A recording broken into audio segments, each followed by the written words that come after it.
Hello Tiramisu families. These are your Australian Labradoodle puppies at week 3. And in today's video litter update, we've got lots of news for you. We're going to tell you all about the puppies' big move. You can see they're in a crate now. We're going to give you an update on each of the puppies. We're going to tell you all of the news about whether their ears are open or not. Give you an update on Mama Joya, and we're going to also start talking about desensitization. Hi, I'm Claire from Isle Labradoodles, and these Australian Labradoodle puppies are 3 weeks old, and it's been a big week. As you can see, one of the major things that's happened is they have moved. Now, we did this move at a slightly different time for a couple of strategic reasons. Firstly, as you will remember from the beginning, Joya was very protective of her puppies, so much so that she refused to share the maternity ward with her friend Anise. She just wouldn't have anything to do with anybody being near her puppies. So we separated them. So we were trying to work out how we were going to get them to share this space as the puppies got older.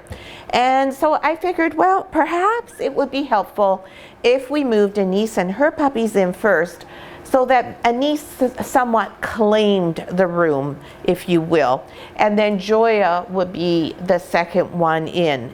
The reverse of what happened when the litters were born. And it worked. And indeed, what happened was that it became Anise's area. Oh, and we got a poop going on here. Oh, yes, you can see they can really move around now. Anise will, or Joya rather, will go and tidy that all up. And then they'll just throw me some paper towel if we need to do any further cleaning up. So this is Mom's job, where she keeps everything spick and span and make sure that there's no odors left for any possible predators. Of course, we don't have any predators in the doodle den, but Mother Nature and instinctive behavior always applies. So, hello, you can hear also, they're starting to make some sounds, and I guess we got them right at the time where they're all going to have a little bit of a poop here. So that's exciting for everybody. But anyways, when we did the move, it worked out really well. So we still have everything blocked between Joya and Anise so that they don't see each other. We also have an extra X-pin around Joya's area so that nobody can get too close to her puppies. She's still fairly protective of them, but much less so than she was before we made the move. Now she's a little bit more generous about having people at least look at them. And by people, I mean other dogs as well as human beings. So in this past week, Joya has really settled in and become quite accustomed to having lots of to and fro near her puppies. Now this is desensitization, because before that nobody was near Joya's puppies, nobody walked by, she couldn't see anybody, nobody could see her babies, and everybody was quite nestled in the maternity ward. So when I talk about desensitization, it's not always just with the young puppies that we have to do desensitization. It's with mom too, because mom has to learn how to feel comfortable in a new environment where now she feels somewhat exposed. Everything is open on 2 sides, so she can see out, she can see everybody and all the other dogs that are passing by her babies. And I guess Joya is going to do a little housekeeping now. She's decided she doesn't like the way the blanket is in the crate, so she's going to take that out and say, yep, no, that's not in there right. I think I'll go in and deal with this. So I'll just move it out of the way for her, and we'll see what she wants to do with it. Maybe she wants to have it out here. Do you want to have it out here? Okay. Again, we let moms tell us, we let them dictate how things go. Maybe Joya would like to lie on the blanket and nurse her puppies on the blanket, but there's not quite enough room in the crate. So that's totally fine. As I said, we always watch what mom does. We let her talk to us, we make sure we listen, and then we do what we can to oblige her whenever possible. So that was just a matter of listening to her say, I really like this blanket, but I don't want it in the crate. Can you help me? So we did. So, Joya's become very used now to having the two older puppies that we have who are going to England. They go back and forth. We have all of our own dogs. Raven is here because Raven is actually due tomorrow or Wednesday. And then we have one of Spirit's daughters, Orca, coming to stay on Tuesday as well. So lots of dogs going back and forth. And now this past weekend, we were doing quite a bit of construction in our courtyard. And while we were doing that, we had a construction crew here. We had an excavator here, and everything was going on right behind where Joya is here. Now this wall is quite solid. There's another wall in front of it. However, you can still hear everything, especially an excavator that's digging up and placing rocks and gravel. It's quite noisy. Even with our front door closed, it was noisy in the house where we were. So that again required Joya to be able to be comfortable with that, relaxed with that. Oh, we've got somebody who's on the wrong side of the crate, wondering where everybody's gone. Hi, come here, sweetheart. Come here. I saw you. Mommy saw you. It's a little blue collar. Little blue collar often finds himself in a place where nobody else is. There we go. Now we'll move the crate back over. So Joya at first was a little bit, I don't know what's going on, what's happening here. A dump truck came with a load of gravel, which was dropped just right here outside of her other wall. So I just sat in here with her, talked to her.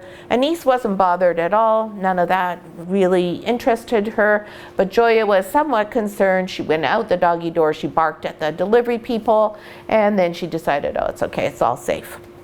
So that's desensitization. That's what's starting to happen with these puppies. So their ears are all open now. Everybody can hear. So they were aware of all those sounds. It was absolutely a fabulous opportunity for them to learn that, wow, all sorts of strange noises, but nobody's upset and it's nothing that's going to hurt us, and we just carry on. So what we'll start doing over this next week is we'll start having more things. We'll do things like this. Notice how no puppy pays the least bit of attention because, hey, we're at the milk bar and nothing distracts us from that. Joya lifts her head up, looks to see what we're doing. But again, this is what we want Joya to do. Joya's modeling behavior for her puppies, and what she's doing is going, oh yeah, I'm curious. Oh, it's nothing, it's okay. So it starts with the simplest of things, just different noises, different sounds, things that are going on that aren't normal. And what we want is this reaction from the puppies. Now this is what we will continue to build on with Head Start. In Head Start, this will move into socialization. So most of you are signed up for Head Start, and what you will get from that is the puppies will not just have things as a group, they will be removed from the litter, they'll be worked with one-on-one, which is really key to making them assimilate into your home really easily. We will take them to town, they will come in a sling because they aren't vaccinated yet, they'll be in a carrier, we'll take them to places such as Winners where it's dog friendly. Home Hardware. We'll let people look at them, we'll let them see the people. It will also involve a car ride. So many dogs, and especially puppies, get car sickness. So we do this starting right from when they're 6 weeks old in Head Start. They're in the booster seat. That comes in your puppy starter kit. The booster seat is a huge help for your dog enjoying car rides. It gets them at the right height. It also offers an opportunity for instant socialization when you're driving. There's all sorts of things you can do when your puppy's in the booster seat, and that way they're protected. They don't have their feet on the ground in areas that would otherwise be risky for them. The socialization window closes at 16 weeks at the maximum. So the key period from when you take them home until 16 weeks is vital. And the period of time prior to taking them home is also critical. So by taking them out and doing all these extra activities with them, you end up with a puppy who's got a really good head start on everything. They'll also have individual time in the crate, but we'll talk about that later in the process. Mostly now what we're going to do over the next week is just exposing them as a group. They're too young, of course, to be doing any of those activities with yet. Head Start is designed to work with your puppy in the last 10 to 12 days that they're here with us, because you have to make sure that their minds and their bodies are able to handle everything. The worst thing you can do is bombard them with experiences or give them all these experiences and not listen to them and understand when they're not positive for your puppy. Everything has to be positive, gentle, done slowly, and with you being very aware of what your puppy is saying to you. So that's what we're going to be doing with the kids over the next week. They're completely settled into their new quarters here. They have a crate now, as you can see. We'll put another blanket in there since Joya seems to want this one out here. They're starting to learn the pee pads. There is one pee in the room right now. It's a long ways away from the crate and the sleeping area. That's exactly what we want to see, that they're going to the bathroom as far away as possible from where they're sleeping and where they're eating. And Joya will instinctively always feed them up in this area to, again, keep them away from what is the bathroom area. Now this is probably the last week, well it is the last week that the puppies will just be eating from the milk bar. We will be starting to introduce solid foods to them during this week. Joya's puppies are all walking, as you can see. They're super strong on their 4 legs. They're really quite an athletic group, really coordinated, having an easy time getting around. They're starting to talk. You heard a little bark before. They're playing. They're really quite an advanced group. So after we shoot this video, I'm going to be introducing some toys to them. Again, this is something you'll find in your puppy starter kit, because the toys need to be curated. Yes, sure, you can go to the pet store and buy anything you see there, but what you need is the appropriate toy. Right now, the toys need to be age appropriate. When you take your puppy home, they need to be appropriate for each individual puppy, because what this puppy needs and what is going to help this puppy develop into a super calm, well-adjusted puppy is not going to be the same as what this puppy over here needs necessarily. So that's part of your puppy starter kit. Also, everything we do, we source as much as possible to be Canadian and natural. So for instance, you can go buy a high-sided bed that is similar to our donut beds, but it will be full of synthetics, it'll be full of chemicals, and your puppy will never enjoy sleeping in it like they do in the natural one. When we first found our donut beds, we did a whole series of tests where we had them, and we had endless dogs come, and we had a pet store bed, and we had one of the ones that we have. Every time they chose it. And that's because dogs live through their nose. They can tell you, they can't tell you it's synthetic because they don't know that word, but their nose tells them, nope, this stuff is ick, this stuff is great. All our beds are handmade on a farm. I believe that the scent of the farm is probably there that the dogs can pick up all of the time. It's all human grade fabric. It's got no waste or fillers in it, and that's why it retains its shape for years and years after you've washed it. I can tell you our donut beds get washed hundreds and hundreds of times, and they're all still in great condition. So really love those.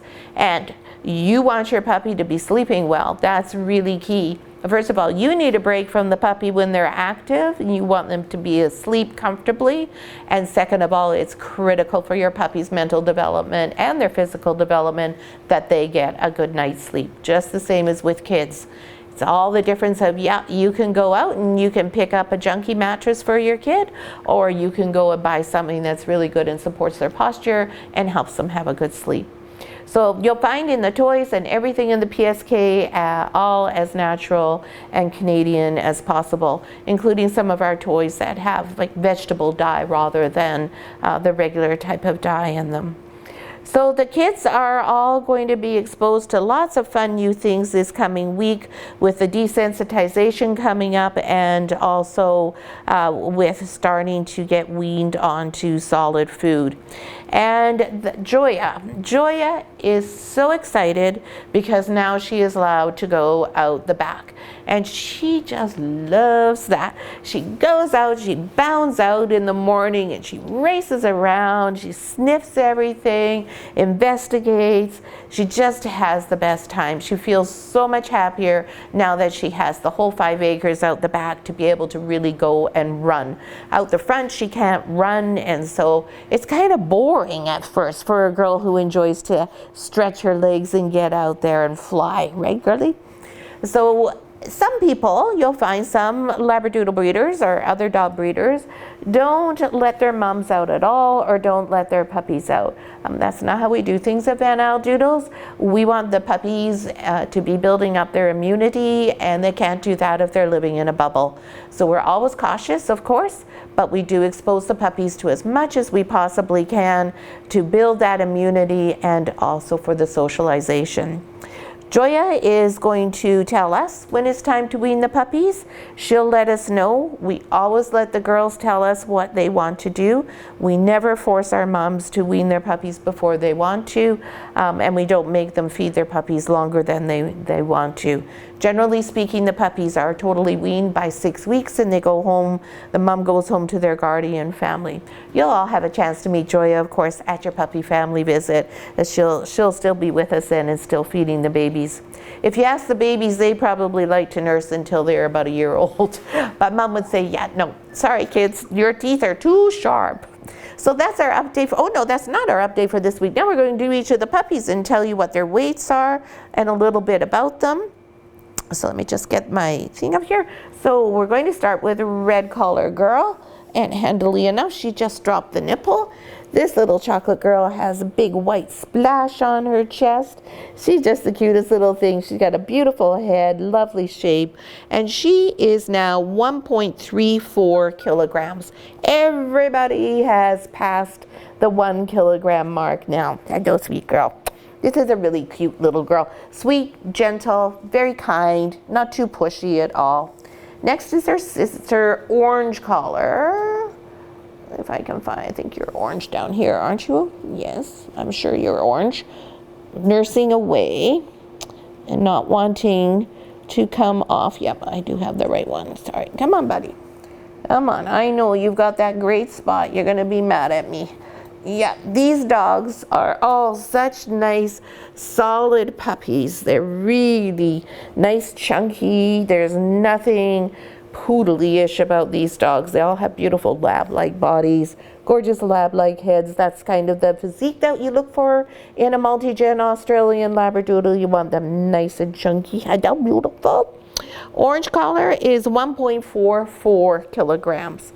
And I will let her see if she can go back and find that spot that she really was enjoying so much. She'll be a little annoyed at me that I disturbed her. Next we have Mr. Blue, who's in here somewhere. You can see it's going to be a little bit of a big pile here. Hello, Blue. You've actually got orange's spot. Yeah. Hello. Blue is our little curly boy. He is going to have beautiful curls. He's got the cutest little face. I just love how he looks. He reminds me a bit of our buddy Copper, who's a stud for us. He's got that same adorable face and those beautiful chocolate curls and waves. Oh, Jess was so handsome. You can see he's a very interactive puppy. He's very affectionate, super strong eye contact. This is a puppy that already is showing me all sorts of things about his wonderful temperament. And Blue is 1.34 kilograms. There we go, sweet love. I put you back, and I know I took away the good spot, didn't I? I'm sorry. Green. Green is our chunker. And I know this is him because he's the biggest one there with that giant body. Come here, big guy. Come here, big guy. Oh, I know I'm taking away that spot. Oh, no, what a mean mummy I am. What a terrible person. You can see how they're all so sweet and forgiving. Even though I'm taking them right from their milk bar, they are okay with that. They're not at all mad at me. No, they'll probably give me a kiss. No kiss for mom? Oh, no kiss. Green is 1.59 kilograms, and he is the biggest puppy still. Who's the biggest and who's the smallest has not changed at all. Hi, handsome. Next, after Green, we have purple collar boy. who is the smallest, and he is 1.08. He just snuck in there at that 1 kilogram mark. He's just the cutest. I finally have figured out he is a boy, not a girl. I still want to call him a girl because he's tiny, petite, and he has that purple collar, which usually we give to girls. Yes, this little puppy is beautifully matched to the breed standard. You can see those high set ears, nice short muzzle, beautifully wide set, big eyes. Yes, just the cutest. And now over 1 kilogram. And last but not least is our little pink collar girl, our only one who's not solid, and our surprise party girl. Yes, you're a surprise party. Yes, everybody likes a surprise party. This is just a little doll. What a cute puppy we have here. This gorgeous chocolate and white party girl. And she is 1.12 kilograms. Just a little tiny bit bigger than her brother Purple. And she's still sporting that adorable lighter color bit there, which just gets me every time. See, that's the cutest little muffin in the whole world. So that's all the kids. That's our update for the week. If you have a moment and you can pop us a comment or two on the video, we sure appreciate that because that helps us so much. If not, at least maybe a thumbs up if you enjoyed today's video. And we do hope you're subscribed. And please, if you're on the litter list, take time to go and watch the other litter playlists because every one we talk about something a little bit different, and you can always learn just a little bit more before you take your puppy home. Thanks so much for watching. Okay, so on the wrong side.